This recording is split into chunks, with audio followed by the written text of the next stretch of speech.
So less than a week from Valentine's Day, I'm here among all of the flowers we have at one of our stores.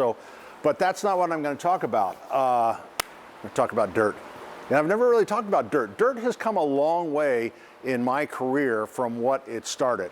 When we talked about potting soil, it was just the potting soil. So you had topsoil, you had potting soil.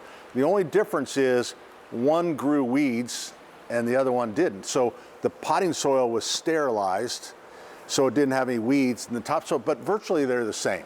So, and they were just heavy soils, nice dirt, but more of just a topping. So where it's gone here now is pretty much most of the good mixes for pots and others are soilless. So you can see right here, it's real fluffy, it's light. It's generally, most of them are Canadian sphagnum based, and then there's perlite in there. There's some fertilizer in most of them. Now, I'm not a big fan of the fertilizer because it makes people think that, I don't see it, I don't have my glasses, but it should say probably 5-6 months that'll fertilize your plants, and that would be wrong. In a perfect setting where the dirt didn't move and it didn't drain the fertilizer out, maybe, but always know that you do have to fertilize. So you look at these two, so you have regular for outside and then you have indoor. Well, what could be the difference? Nothing, except this has no fertilizer, because in your house plants, you don't want fertilizer during the winter because you don't want that excess of growth. So always remember that with your house plants.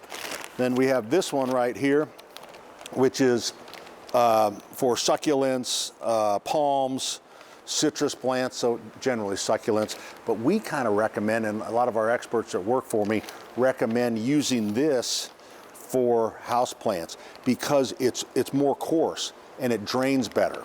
So when you have that, because we tend to overwater our house plants, so even though that says succulents on it, I would use that for everything. This one right here, and again, all of these come in big bags and stuff, but I wasn't going outside, everything's frozen. This one holds moisture.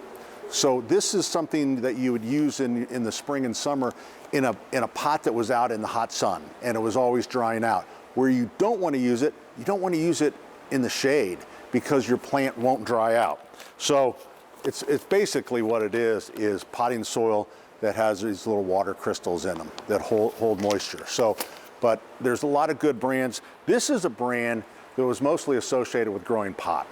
So, but it has become very accepted because it's a very, very good product. But I just want to read to you just a little bit here.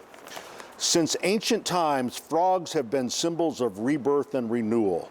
Chinese legend tells of, it goes on and on. So you can see that kind of sounds like a marijuana soil, but really good stuff.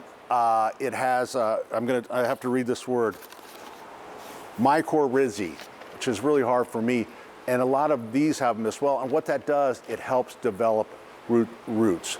So the thing to remember is soil has gotten more advanced. Soil is better, and soil can make a huge difference in your plants. You just have to do a little bit of the research and get the very best. And again, Fox Farm is really good, Spoma is really good, and you don't have to grow pot with this.